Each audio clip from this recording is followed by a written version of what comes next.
Welcome to the Call to Courage podcast. I'm Gareth Pickering, and my guest today is Matt Richards. Welcome to the show, Matt. Thanks for having me. So, to get our audience up to speed and to get to know you a little bit, share your origin story through the lens of being a father, a son, and a brother. Okay.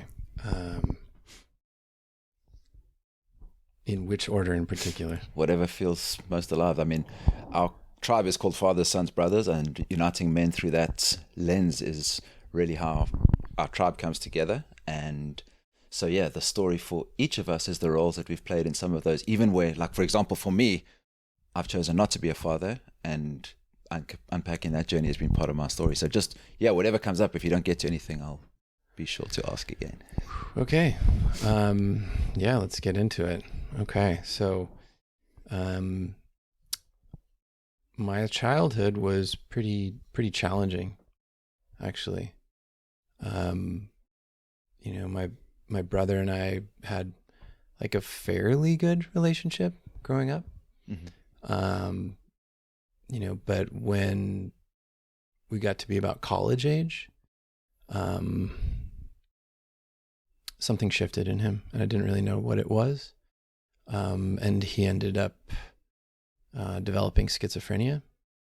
And then I knew later also that my mom was schizophrenic. I found that out when I was like 30 or something, which made a lot of things click about like my life in general. She has a very mild case. My brother has a rather strong case. So,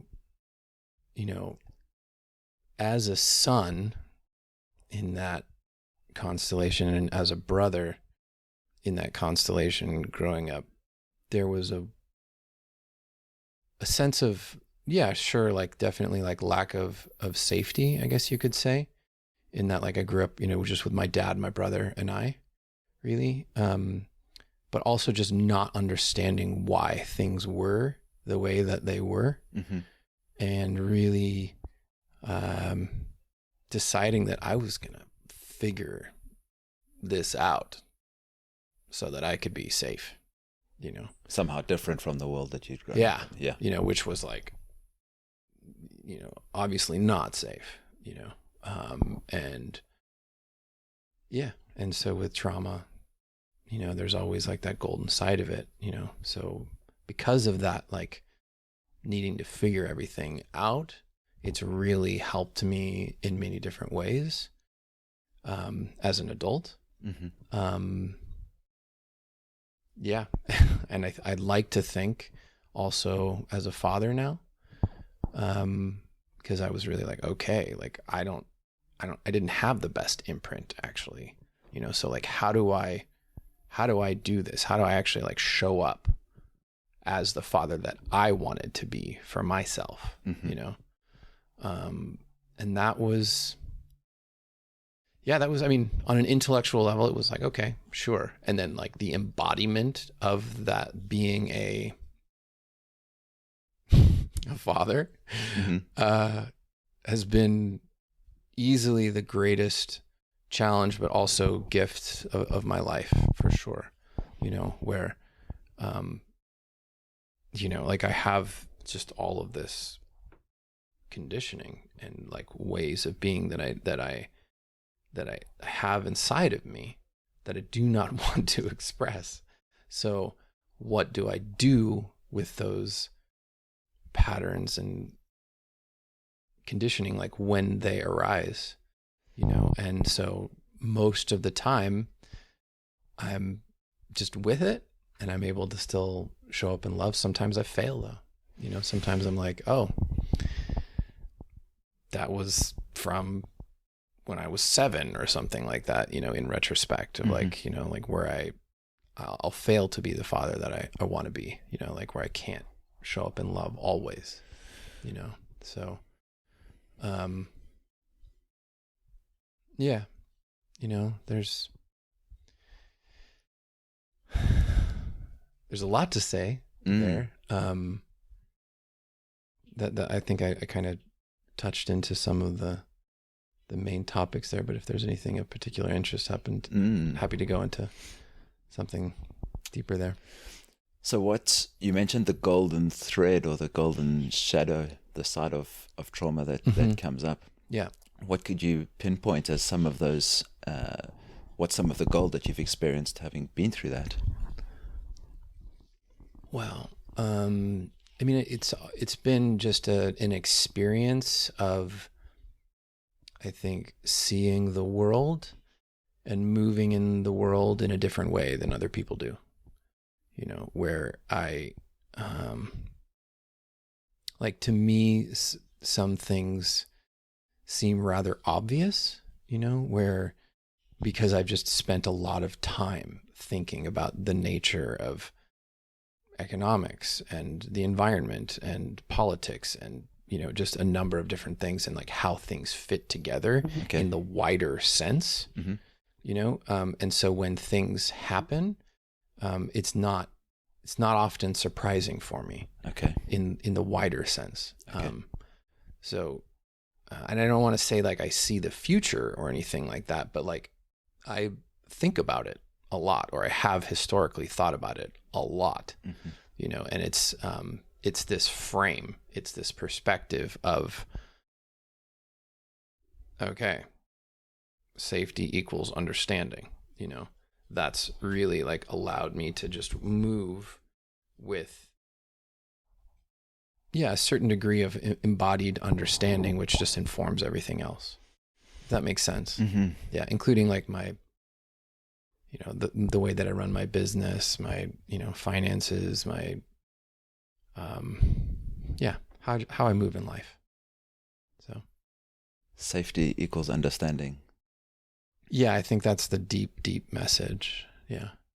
Like, that I got when I was 5. Is there a sense in that statement that you didn't understand what was happening in your world that felt unsafe? Exactly. Yeah. That's the flip side of it. Thank you. Yeah. Wow. Yeah. It was really just like, I don't understand what is going on. Like, this just does not make any sense at all. You know, like it just did not compute based on a number of different factors, you know, because of mental illness, essentially. So I was like, okay, how do I find safety? I have to understand the world and all of its complexity and really embrace that, step into that complexity and be like, okay, I can be with this in order to be safe. So where have you seen that in your life subsequently? What are some of the things that you've been able to understand in a way that other people haven't, that have supported you? Like, if you give an example of stuff in the past that's... Well, sure. I mean, mostly my, you know, my professional life, I would say, very much so. Okay. Probably not so much my personal life. I'm still learning a lot in my personal life. But yeah, my business life, I would say that was pretty present. So, you know, from, I think basically as soon as I got out of college, I was like, okay, I'm going to figure this thing out, and I'm going to figure out how to make my way in such a way that I will be successful, you know, and I put really everything else aside and just devoted like 80% or 90% actually of just like my cognitive, energetic expression to being a success, you know? And so that went from like cold calling at the very beginning when I had just no skills at all, working my way up through the corporate world, through many different things on like the business side of technology, essentially, in the Silicon Valley area. And then seeing blockchain fairly early, and then getting involved on that level and understanding really the benefits at the heart of that technology, and focusing really on the benefits to humanity. And just because of that, everything else sort of just was easy, you know, or much, much easier, I would say. Yeah. How do you show up as a successful son for your family at the moment?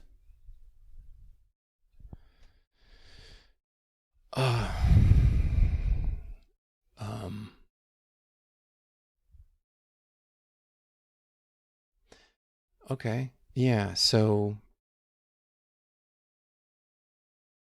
this has been a journey, it's been a real journey of like learning to be okay with the past, to accept my childhood, and how I was raised, how I was treated, and to show up in love as a son, anyway, So, as I mentioned, my mom has a mental illness, and she's just struggled to get by, for her whole life, basically.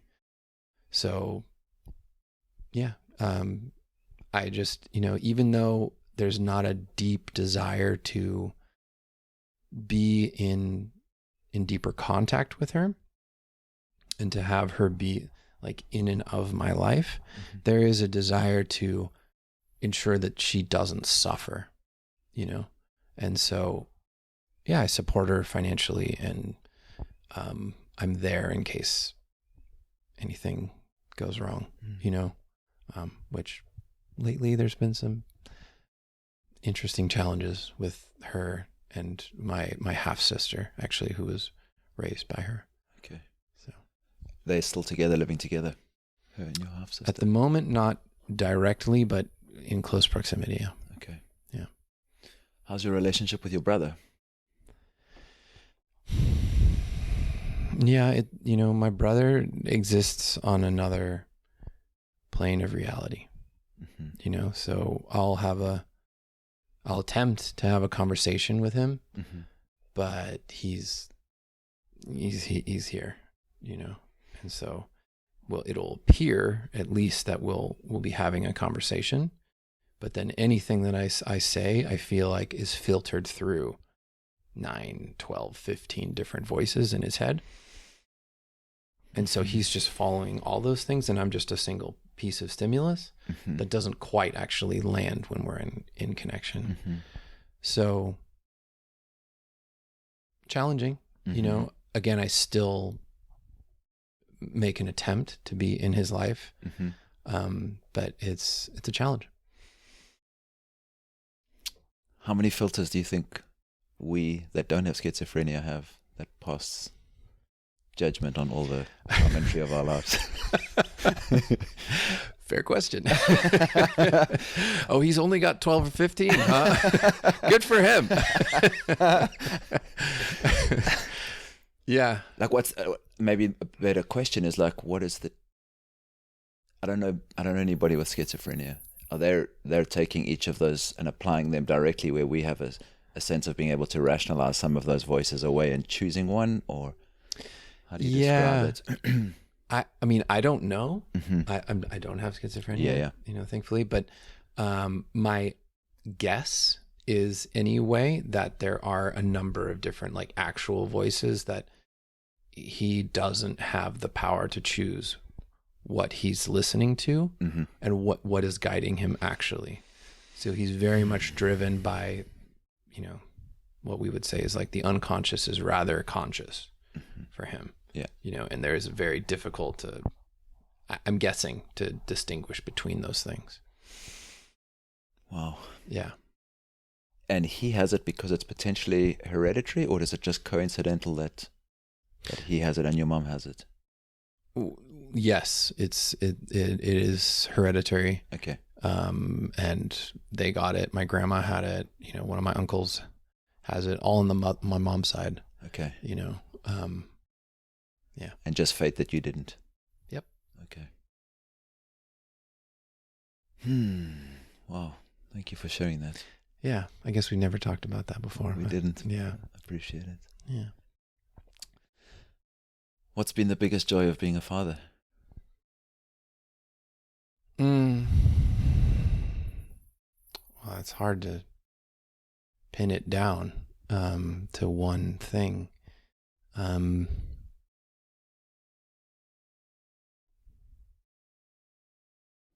Yeah, I mean, I think if I had to say just one thing, is just that it just cracks us open, you know. It just opens us in a way that nothing else can, you know.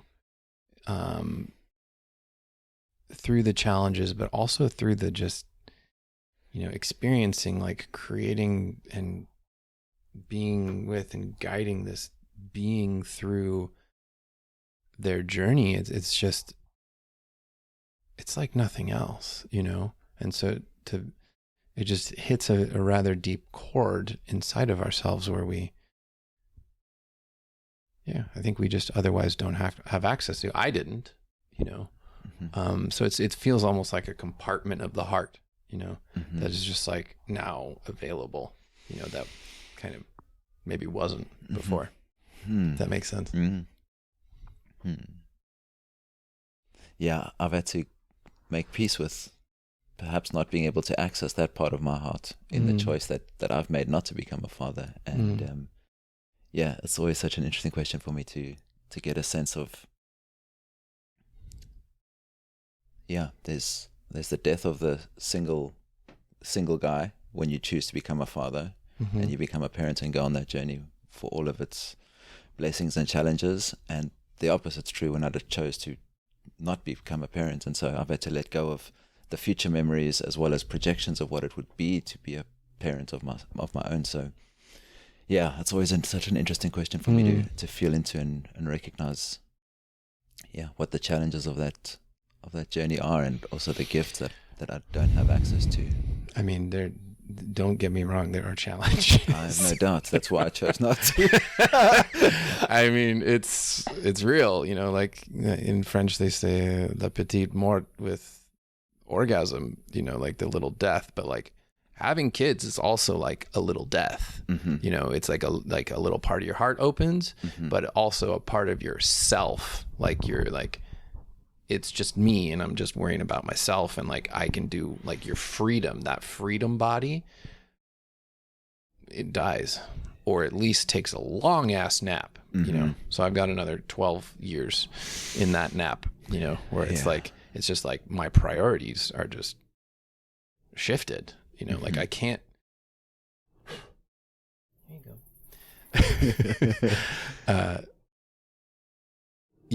I can't just get on a boat, you know, and sail around the Pacific if I want to, you know. I'm here, like I'm doing this, I'm committed, you know. There is a certain beauty in that rootedness, but also certainly, like, you know, a sadness that comes along with that. Yeah, it is a sacrifice. It's a letting go of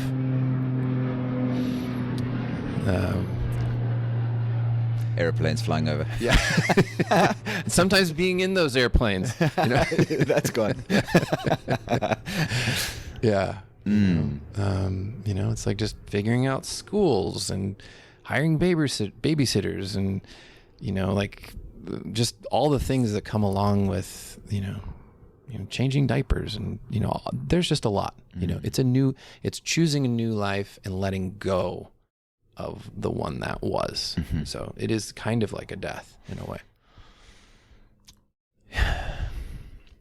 What would you say are some of the characteristics that you want to embody for your boys that you didn't see in growing up, like in your parents? Like, what are some of the attributes that you think are required to be a good father?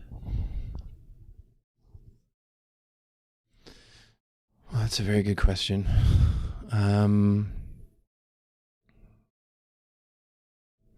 I think the biggest one that was lacking for me, that I really have struggled the most to embody and really revolved a lot of my life and practice and all kinds of, my general orientation has just really been about presence, actually, you know, just to be there, to just play, to just be interested, you know, to like have a desire to engage on whatever level they're at, rather than just be like, this is what I want to do and I'm going to do it, and you guys can tag along and do whatever you're going to do, you know, which is like my natural orientation, you know, but to be like, no, like I'm going to be there. I'm going to show up in the way that I wasn't showed up for, you know. It was a hell of a challenge for a number of years, you know, and there was this inner sort of like, I'm failing at this. I'm not doing the job actually that I wanted to do for my kids when I set out to be a father. It's easier now that my kids are a little bit older, you know. My kids are 6 and 8, by the way. It is easier now to find much more common ground, to like take them on, you know, adventures, and, you know, like they can just be much more in and of things that are exciting for me, you know. And that it's just that flow, that joy, that it's much easier to find, you know. Yeah. So, but, you know, there's been a lot of times in my life where I've kind of just been of the fake it till you make it philosophy, you know, where I was just like, I'm not good at this. I have no idea what I'm doing. I'm just going to do it anyway, you know, and see how it goes, you know, and just try and make this thing work. And certainly like the early years, where my kids with my kids kind of felt like that, you know, where I was just like constantly uncomfortable, but like, okay, like I'm going to do this, you know, I'm going to be there, you know. Yeah.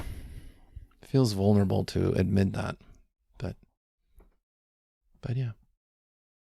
I think that's true for most parents. It's like that. It's probably one of the biggest responsibilities that you're given, is to raise another being with no map of exactly what constitutes good or bad parenting, just some social ideas and a sense that you got to go out there and figure it out day after day and learn from the lessons. And it's got to be the most powerful surrender journey, because you just have to continually let go and realize you're going to fuck up continually, and be okay with that, and let them know that you fucked up, and be authentic in that space as well, because I think there's something about modeling that authenticity that is, I guess, what you would want for them to show up with, you know.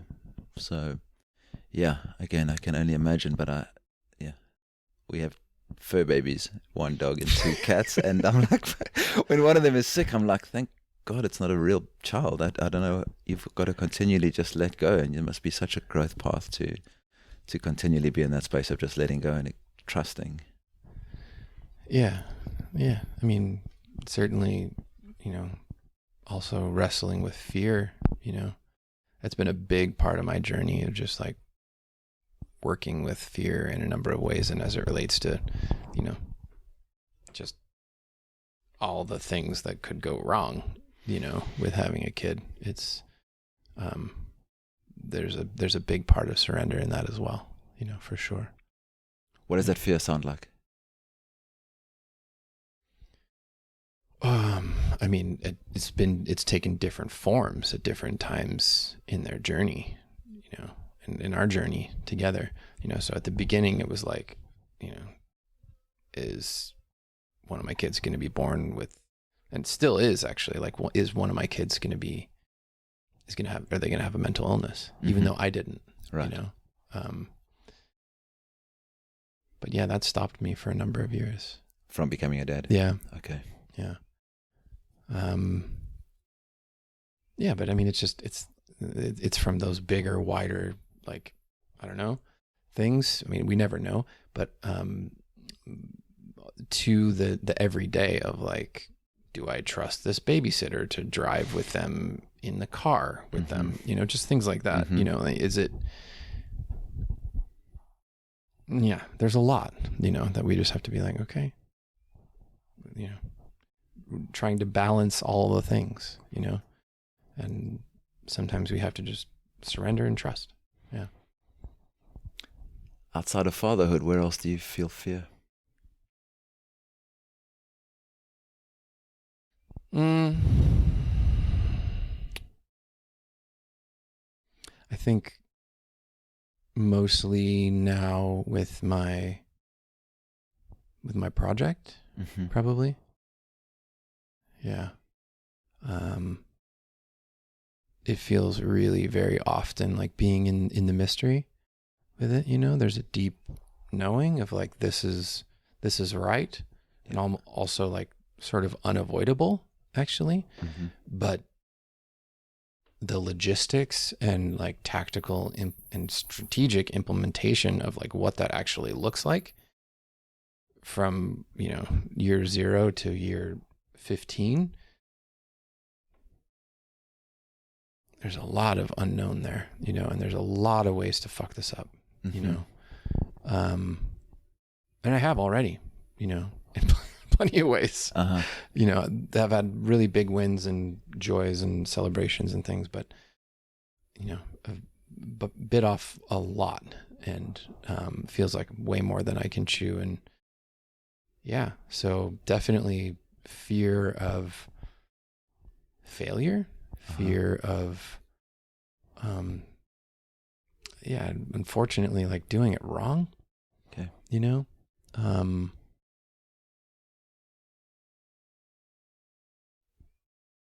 There used to be a fear of like having it be a waste of time. That's not that much there anymore. It feels like, again, with the deep knowing piece, it feels fairly obvious. Meaning you're not going to be wasting time. You're going to learn. You've managed to find that. Where's that fear gone to? It's reframed into, I'm doing this. It's not a waste of time in that no matter what happens, it's my purpose work or something. Exactly. Okay. Yeah. I know that this is what it is that I'm supposed to be doing 100%. And it's still,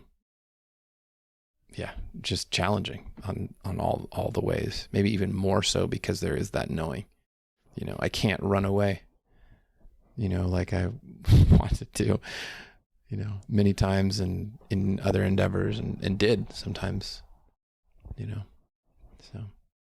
So I want to get to your project, but before we get there, I want to ask you, so this sense of safety that you get from understanding, you go out into the world with a sense of really wanting things to be different and to be successful. And you said you had no skills, but you started at the bottom. So what does that look like in reality? I know you said you did cold calling. Is it, what led you to be successful as a function of your task to set out to be successful? What can you point to that supported your success along the way? I mean, definitely fear, fear of like, failing, not making it, not achieving what I wanted to achieve in this life. Unfortunately, I can be really honest and say that was very much a driving factor for me. So that sounds like I transitioned from this life and I haven't done the things that I wanted to do. Yeah, but also just, especially like in my 20s of like, am I going to die level, like fear of like, I literally won't be able to like provide for myself, So wrestling with that actually, like part of my journey was like living in India for a few months and just living on less than $1 a day when I was working in a reforestation project there. And, just seeing what it was, to play with my own happiness levels, my comfort, my contentedness, even when I was living in a rather dirt poor way. I wasn't dirt poor, but I was living as if I was for an extended period of time because I had such a deep fear actually that I just wanted to be with that fear actually. And to also just to see, to reassure myself that in retrospect, I was reassuring myself that happiness is rather orthogonal from financial prosperity.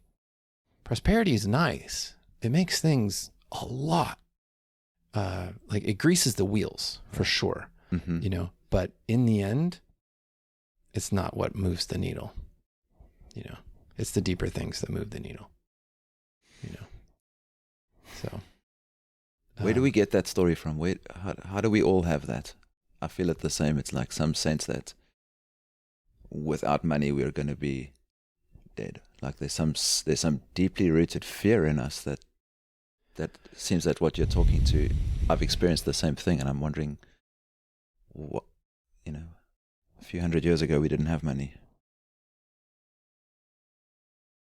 Well, I would say it was a bit longer than a few hundred years ago, but we're using like debt and things like that before that. But yeah, a few thousand or a few million, instead of money, it was, emotional, social credit. It was cultural credit, tribal credit. Mm-hmm. It's always been credit in one form or another, essentially. And we could cash in on those things when it was necessary. Right. And so I think there's a logic to having that being part of our, biological evolutionary impulse, right? So in a way, I think it's just part of the human experience, but how we grapple with it, how we play with that fear of scarcity, which, like, for me anyway, was literally like a fear of just death, is up to us. I had my journey. I'm still having my journey with it, and yeah. Does that answer your question? Yeah. It's brought up another one. Do you think we've switched out our social and emotional credit for money? 100%. Yeah. Well, yes to that. And certainly there are layers at certain, in the different constellations that we find ourselves, in which the same things, the social, emotional, cultural credit, we do cash in on those things. Like often, I mean, with my career, for example, it wasn't like often what I did, it was who I knew. Mm-hmm. You know what I mean? Yeah.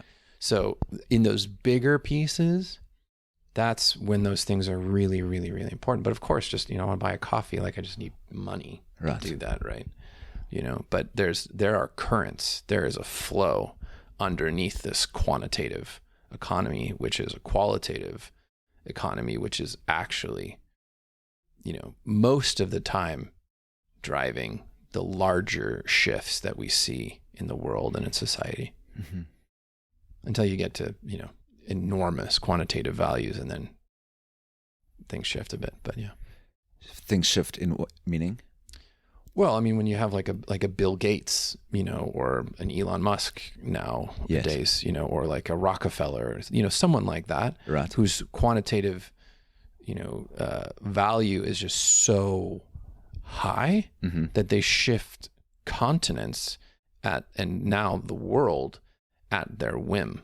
uh-huh, If they make it a personal crusade to, stamp out malaria and take a particular ethical decision on how it is that they want to do that, they're implementing their will and the will of, and that affects the world, mm-hmm, right? Whereas just like, somebody decides they want to build a railroad through buffalo country, that's going to affect a continent, mm-hmm. So these things, yeah, there's a deeper system to just the quantitative, but also, yeah, things change. They can get exponential when we're living in times like we are right now, I would say. Yeah.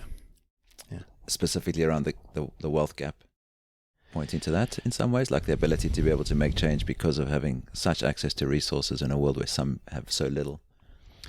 Yeah, I mean, I think the closest thing we've ever seen to it in history is something akin to, like, say, a monarchy, whereas, kings and queens, they had just absolute power, but at least that was within like a specific geographic area for a specific amount of time. Now there are no definitions to geographic restraint. Right. And I think we're actually living in a time where we're going to see less, not more power from the nation state and more from economic actors, actually. So it's a very, it's an interesting moment that we're living in right now. Yeah. Yeah. Share your journey into the blockchain space. How did you become involved in that? What was your, I guess it was based on your wanting to understand and your ability to be able to see blockchain as a new technology. Like, what did that path look like as you did your research and your decision to get involved in the space? Yeah, I think after 2008, I really just wanted to understand what the hell was going on with the financial system and how this thing worked. I just hadn't been a part of it. It just seemed rather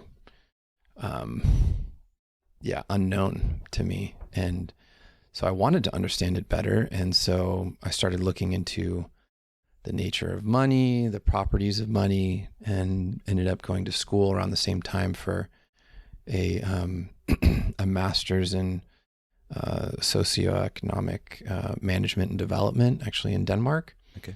And wrote a paper on the properties of money and their effect on the environment. That was 2010.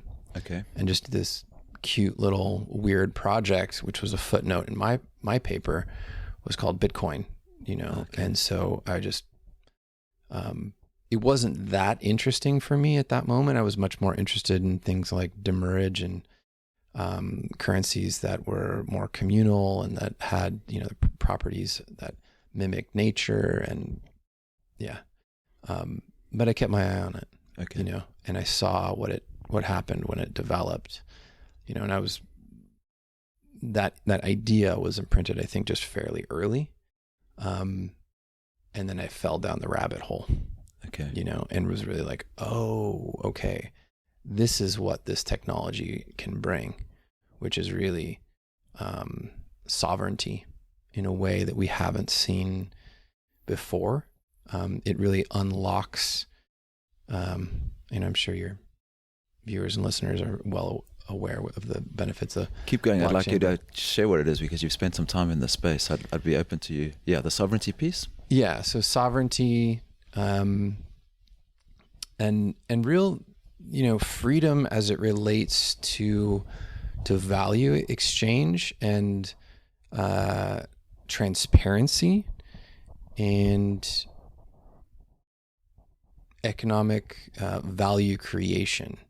These wider concepts have been monopolized by the nation state, and blockchain, by solving the Byzantine general's problem, says actually it's not necessary. The monopoly is not necessary anymore, and we can move to a decentralized world. And I think we're seeing a revolution in slow motion. It doesn't really make sense to people when they just see things in the headlines and they're like, why is this thing happening? Or why is the price going like that? It's just, it's very strange.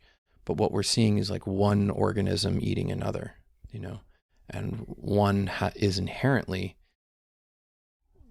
it just has properties that make the other obsolete. And that's going to have consequences for the nation state. Okay, so that leads you into the rabbit hole, as you say, with regards to blockchain technology. What do you do with that information? Where do you find yourself? What unfolds in your life as a function of doing that? Around that same time, I had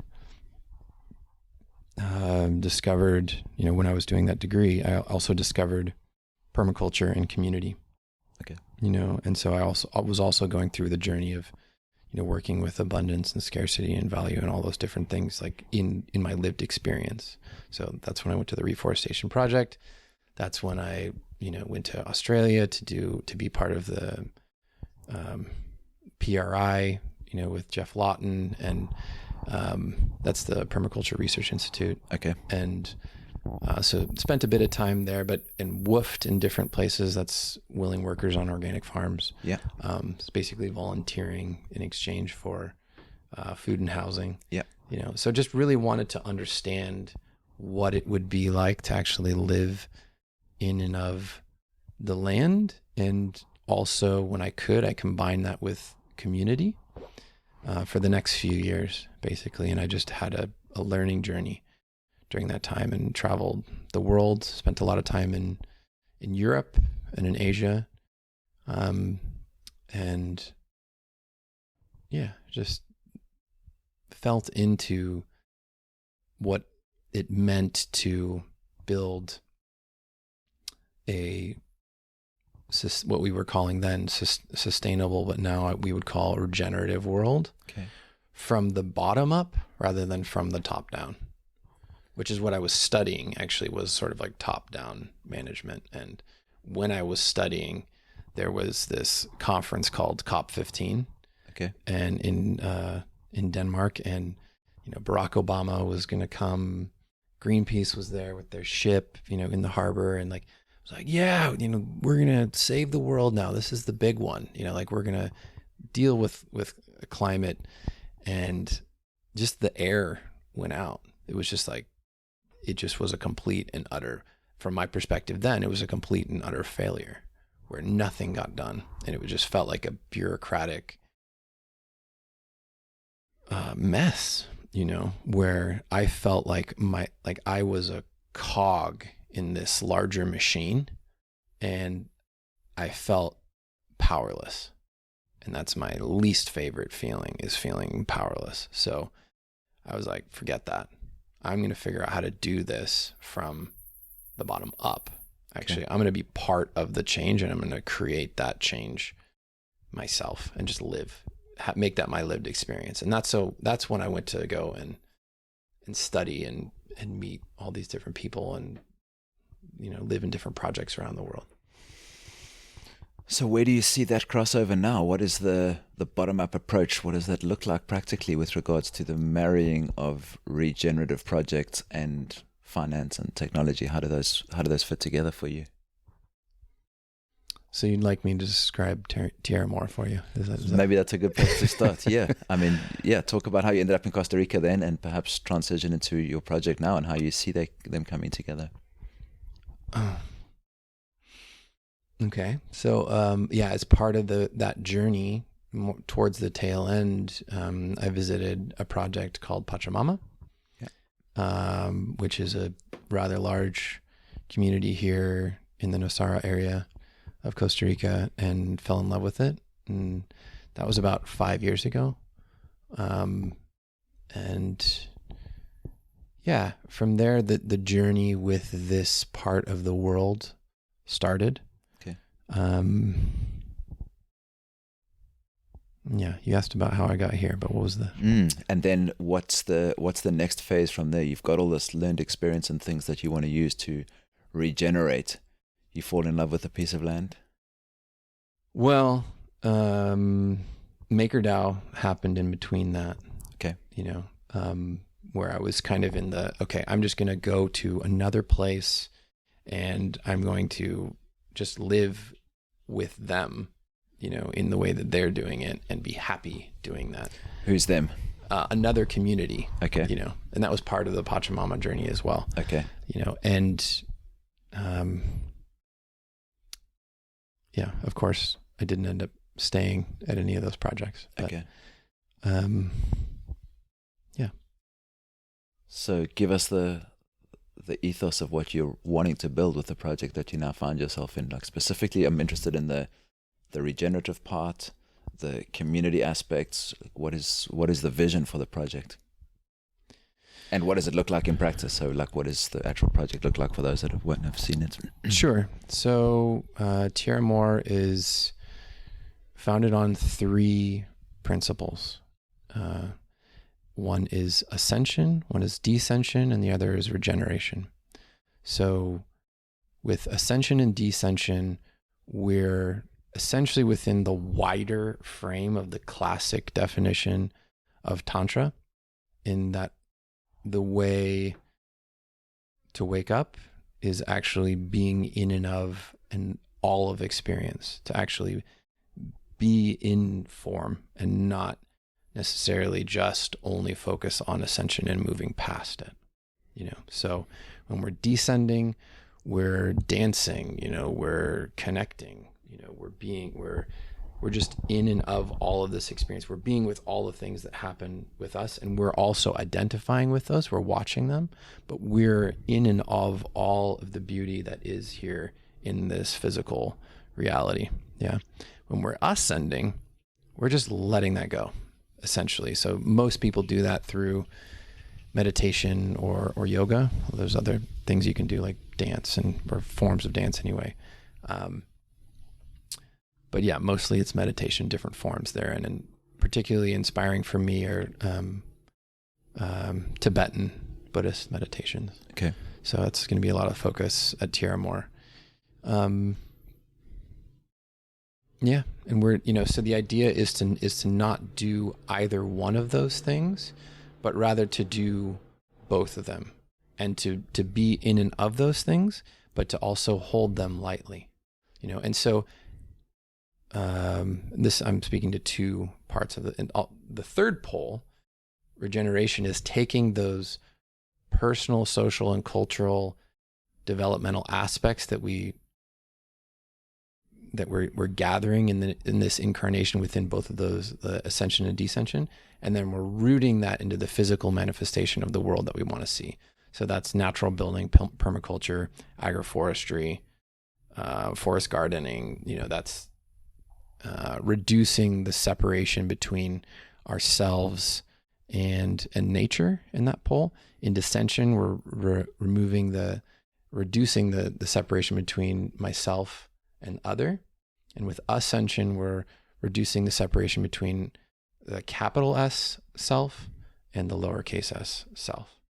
So, yeah, in its essence, Tierramor is about connection. And in practice, what does the project currently look like, and what's the vision for it? Like, it's a piece of land? It's a piece of land? Yeah. Yeah. So at the moment, it's about 500 acres here near Nosara. Yeah. And we're in what we're calling phase 0, which consists of about 35 spaces for people to come and be in retreats. Mm-hmm. And also, just all the things that go along with that, like a community area and co-working and dining hall. But in addition to that, we've got an annuals garden that we just planted out this year. Last year we planted out the agroforestry systems, so they're starting to get pumping here. And yeah, so we're starting to work with the land. Also later this year, we'll be doing some silvopasture systems and cranking out, I think, 400 trees a month right now that are going to be used towards the reforestation of the 500 acres. Mm-hmm. So we've already reforested, I would say probably 25 acres. So good. Yeah, because it was previously, and still is to a large part, pasture land. Okay. So we're not with this acreage just like pulling out trees and, building something there. Everything that we're doing is on top of degraded, quickly eroding, unfortunately, pasture land. Okay.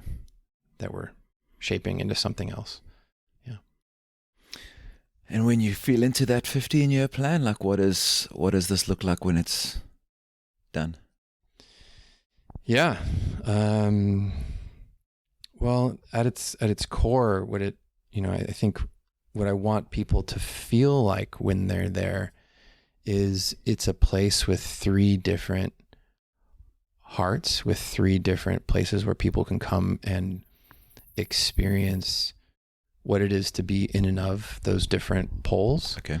And then also feel them united in practical experience, and often in incarnation, in my experience anyway, what I've seen and what I've also felt is that like we resonate with one particular pole more than another.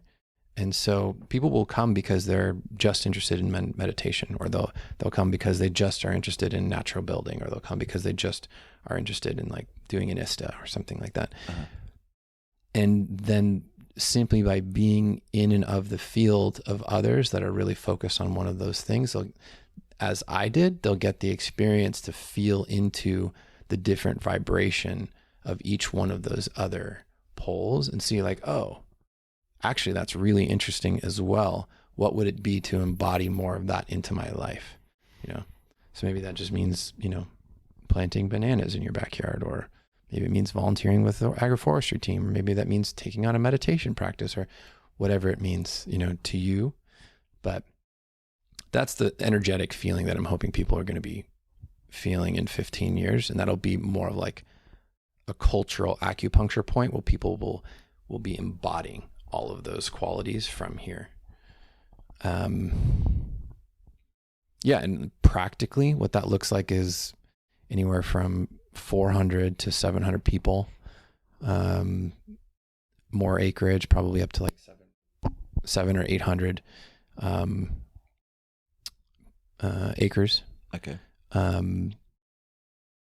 massive, dissension temple that has capacity for upwards of 300 people and is going to be gorgeous. And will serve as sort of like an anchor, okay, for this place. A lot more exciting things that I can go into detail on, but there'll be people living there permanently, as well as a space for people to come in and be on retreat for a while, learn natural building, and then leave after a couple of months. How do you see that? Yes, thanks. So there will be, you know, a contingent that will be just rooted here. You know, the people that are either working on the project or that have decided to actually be owners and part of the community that way.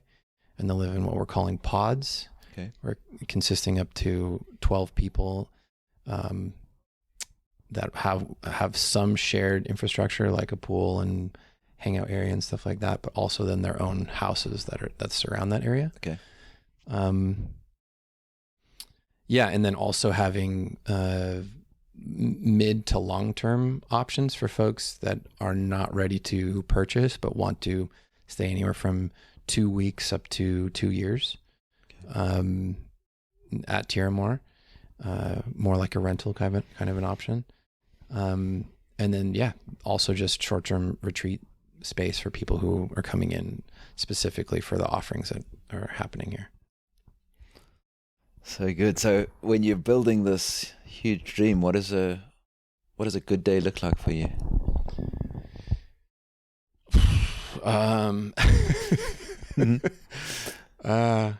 A good day looks like, I mean, a lot of things would define a good day. First of all, there's no fire to put out, like literally and figuratively.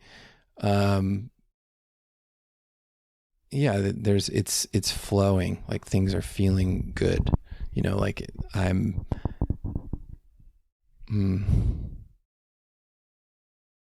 yeah, there's the meetings that I'm having, because I'm always having meetings, are bringing me joy, you know, because sometimes they're not. Mm-hmm. You know, it's just part of building something large, as it just requires a lot, you know, holding a lot of different balls that sometimes get dropped, you know. So, yeah, on a good day, those balls are not dropping. Mm-hmm. Yeah. So as you tackle this very large project, what are you recognizing in yourself as an edge that you are wanting to work on, or is being reflected back to you as something you want to develop in yourself?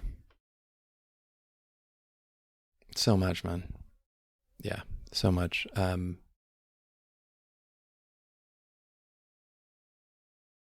You know, with standard companies, there's a sort of like linear fashion to how things operate, and there's an understood way of how things will flow. But with bigger projects like this, and in particular when working with community and people who have their that not just their livelihoods but also their dreams tied up in a project like this, it's, as you might imagine, much more complicated. And it's much more, it requires a new level of surrender into the mystery and into humility that I've never experienced before, where, I really don't know, sometimes what is the right answer, and, or when I should be doing something, or if I should be doing something. And, whereas I felt a lot more, maybe it was ignorant, but I felt a lot more sure of myself in many of my more traditional corporate environments. And now, when you're playing with things like governance and, just people's lives, maybe it's the level of care and attention that I feel is necessary to do it justice in the way that I want to see. It just requires a new level of commitment and surrender from me. Yeah, I could drill into a number of different areas here. I'm being a bit vague, but I think thematically that's the journey. Practically, what are some of the areas you could use to help with at the moment? Like, where do you see, if you were to drill into some of those challenges? Well, I brought up governance. It's just not easy. But nobody's solved the problem. Even in the blockchain world, a lot of people would say that it's a massive upgrade over existing governance systems, and I would mostly disagree with that assertment, in that blockchain provides a beautiful way for distributed actors around the world to work with each other to get things done, in particular DAOs, on blockchains. DAOs, as you describe them, is like decentralized autonomous organization, right. Like Maker. Yeah. Yeah. It provides an opportunity for people to make decisions in a distributed way, in a game theoretical way, without contact, without understanding, without that social emotional capital I was talking about earlier. Right.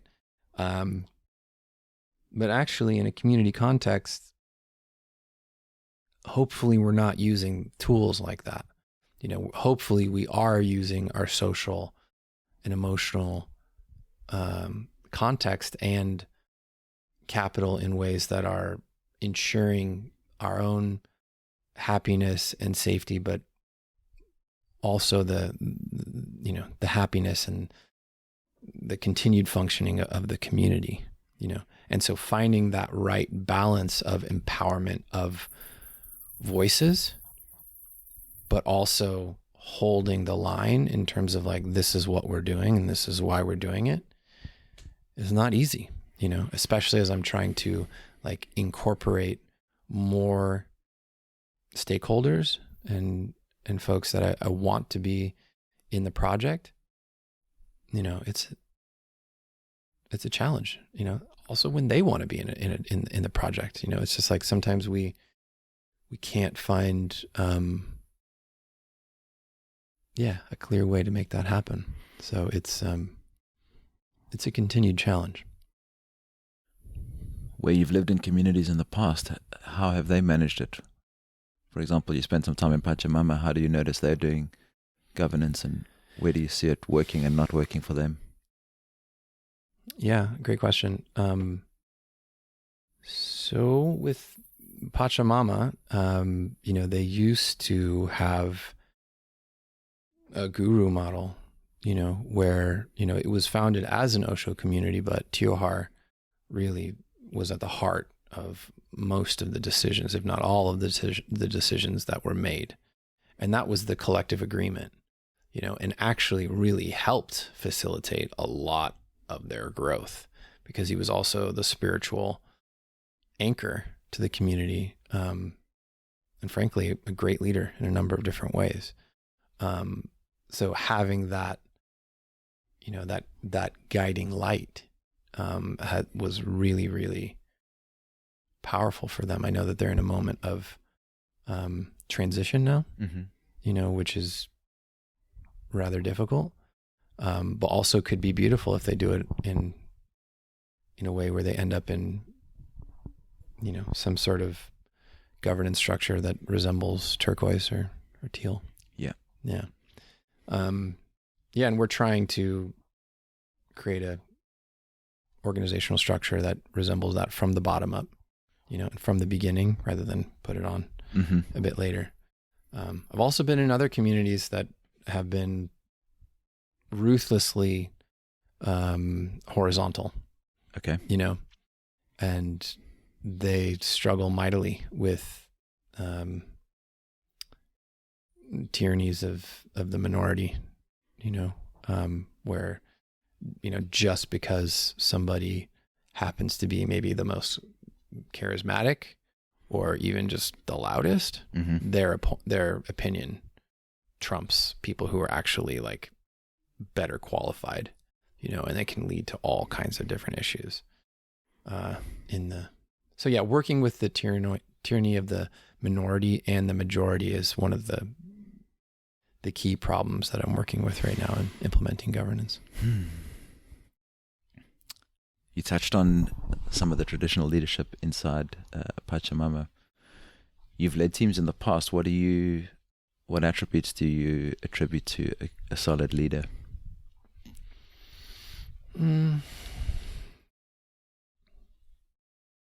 Commitment, clarity, commitment specifically to a vision, a collective shared vision, like a ruthlessness in that to uphold that and to stand in the face of projection and, to be like a sail in the wind, like you're still there. The wind's blowing in one direction or the other, but you're just going to hold it. That's a good leader. And I think Teohar's done that for a lot of years. It's not been easy for him, I think. And does that mean that the opposite is some of the characteristics of poor leadership? Where do you see failed leadership? What are some of the things in teams that you've worked in or leaders that you've been co-creating with? Certainly. Yeah. Yeah. I mean, if somebody's not clear, if they're not holding themselves accountable, they're not being transparent about their actions or motivations, it's not obvious that they have the best interests of the team or the community at heart, when they're making their decisions. That's an unfortunate form of leadership, which is also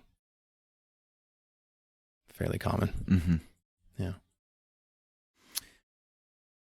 Share a story of at any point in your life where life has knocked you down and you've hit a bottom and you've needed to get back up on your feet, and what are the circumstances around that, and what facilitated your ability to get back up?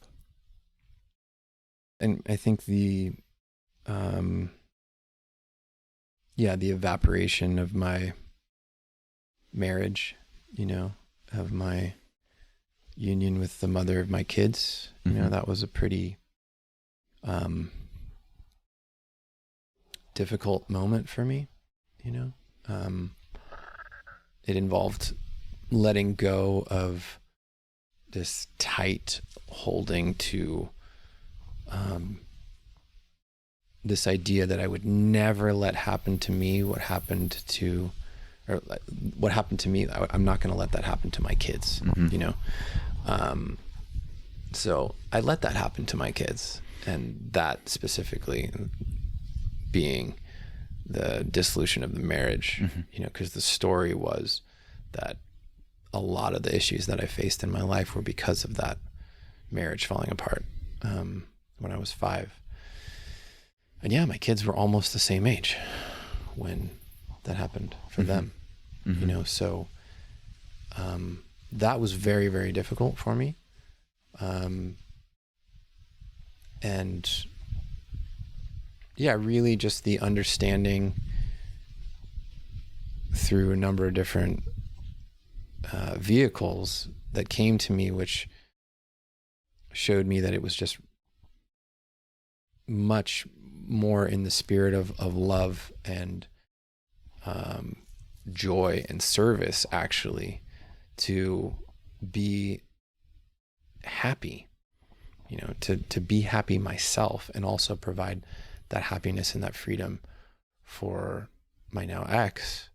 That was a really crucial understanding, which helped me navigate the water afterwards, and actually led to a really beautiful opening and period, which led to this project. So did that make sense? Yeah. What were what supported you in that time? Like, obviously you're going through this dark patch, you're doing the very thing that you chose or made a conscious effort that you didn't want to do. And so when you're sitting with all of that, what is the tool that gets you through? How is it just grin and bear it, or is there some practice that you have, or any sort of experience or advice that you were given in that moment that helped you find the peace that you now have around it? Or is it just a time factor? I think I would attribute the number one thing would definitely have to be like my stubbornness. Which really, there was an understanding. I'm saying that a bit tongue in cheek, but actually, like, just the commitment, the very, very stubborn commitment to actually be with and face whatever it was that was there for me to see, that really helped me through it, because I think without that stubbornness, I would still be in, resistance and rejection and resentment and other unfun R words as well, I'm sure. So yeah. Thank you. Yeah. So the last couple of years, you've been on a pretty strong sort of personal development path. Yeah. Share some of your adventures there.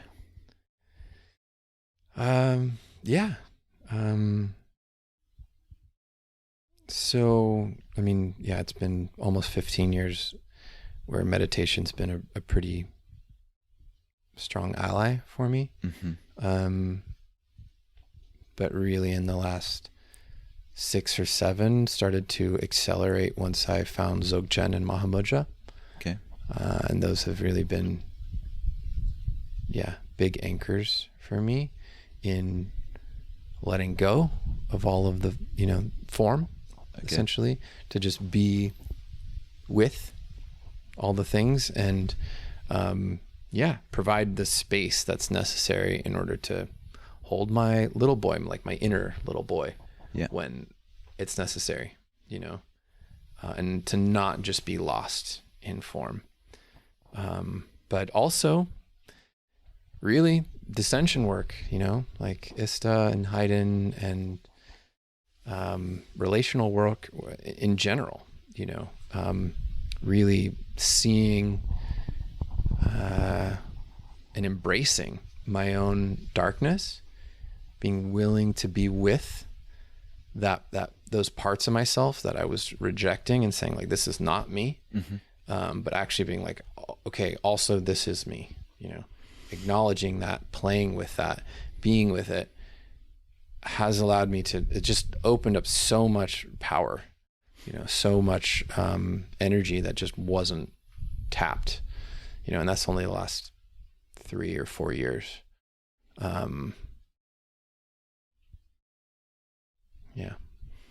What does your meditation practice look like? Is it daily, couple hours, couple minutes? It's daily now.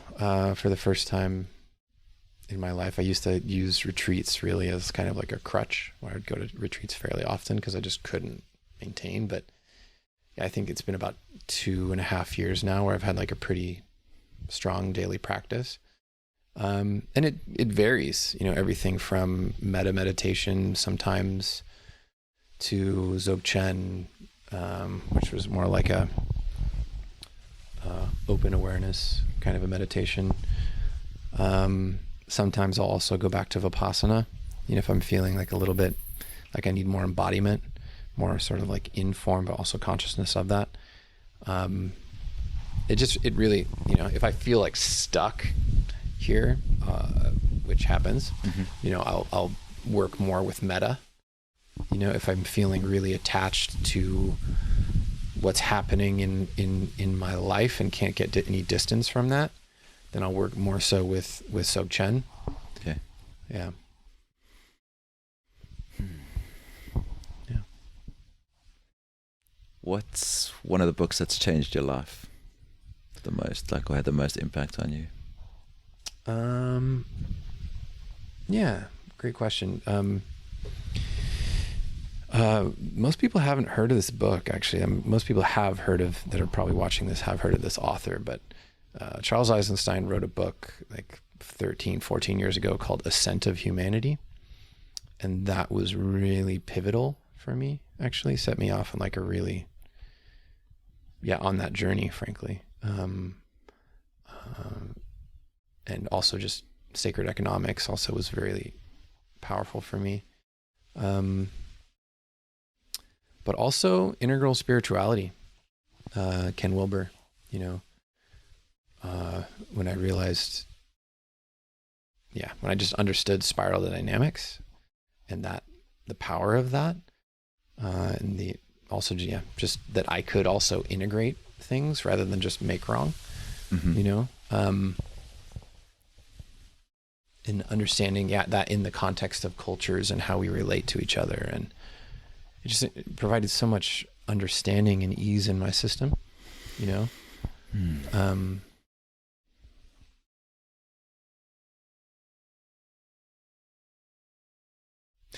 then, there's many, many books on meditation as well, from Adyashanti, or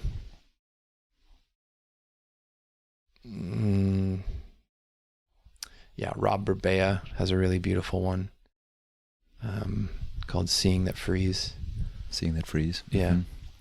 But just tons of meditation books, that I've read, have really been pivotal for me. Yeah. So the title and theme of this podcast has to do with courage, and specifically around the idea of speaking from the heart. What's something that you feel in your world at the moment that's on your heart that you want to express that, would be a courageous act? Thought you said you weren't going to put me on the spot here, Gary. I'd wait till the end and then do it. It could be framed as what's an edge for you, like what's something that you're working on in yourself at the moment that requires that.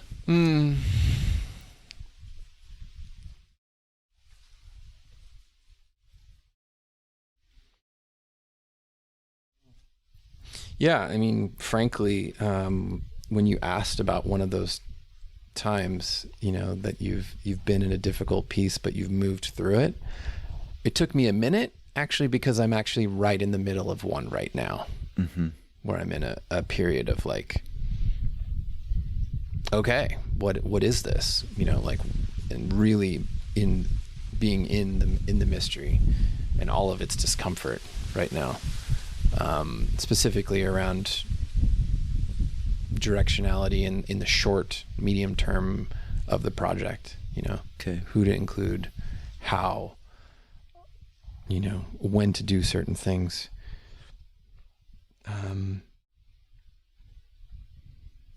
It's really sort of shaking me to my core, because I made a decision about a year ago that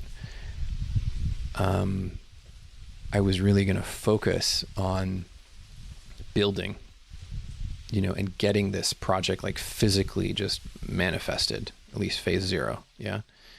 And in order to do that, I had to sort of deprioritize a lot of my relationships that I didn't deem as necessarily productive, but were also some of my most meaningful. And yeah, I'm just starting to feel sort of like the rippling out consequences of that decision right now, and looking at like, okay, how do I rebuild that cultural anchor that I was sort of taking for granted, I think, you know? And I'm in the mystery. I don't have an answer to that right now. Mm-hmm. I know physically how this thing is going to look, but culturally, I'm like, it's a mystery in a minute. The nature of this project is that it's not just the physical manifestation of it. The fact that community is an integral part of it requires that piece. And so yeah, I mean, it's nothing without it, you know? Mm-hmm. And so, yeah, learning to like find the Tao of like, what is right relationship with each friend and each coworker and each community member, you know, and how do we nurture these relationships and structure our agreements with the clarity that feels good for everybody involved and is loving for all parts. It's like, fuck, it's really, yeah, it's very challenging.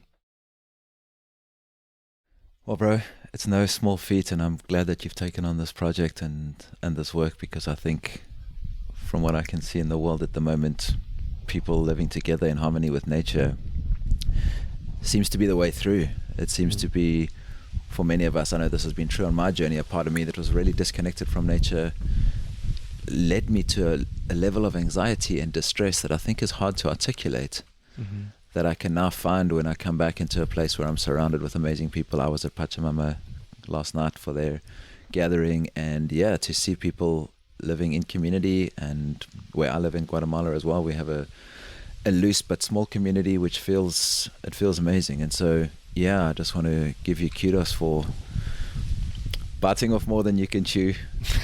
I think that's saying of like, every day bite off more than you can chew, and then chew it. And yeah, I see you doing that, and sometimes you feel like you've got your mouth full and you don't know where the fuck to turn. But yeah, do with all this food? yeah, but yeah, just kudos on your path, and thank you, bro. Trusting that the right resources and support will show up exactly when it's needed. I appreciate that, man. Yeah, man. Yeah, thank you. So how do people connect with you and Tierramor? Like, what's the best way for them to get connected to your work? Well, we've got a full events calendar for January and February. Awesome. We will have an open day in January. We will have I don't know when this is going to get released, but go with it. Yeah, it's fine. Yeah. And then in March and April, we will have a community experience as well, where we're incorporating each element, like descension, ascension, and regeneration, into that community experience for at least 6 weeks, maybe as long as 10. Okay. So if people are interested, we will have an application to that project online in the next week or so, probably. Yeah. And, you know, we're also building out the events calendar for late this year, starting in December of 2023, late next year, I should say. And then also the 6 months after that, which will comprise the next season. So that'll be up in the next 3 months or so. Awesome. Yeah. So I'll link up your Tierramor project in the show notes of this, so that whenever anybody listens to this, they'll get the latest, up to datest details of what you're working on. Great. Appreciate you, brother. And I just want to say thanks once again for our journey of how we've managed to weave together the few times we've connected over the past few years, and for hosting us here, for those that are watching the video version of this in your beautiful home in Costa Rica, and for hosting myself and Araminta these last few weeks. It's been my pleasure. It's been magic. Thank you, brother. Thank you, man. Much love. Much love. Ciao.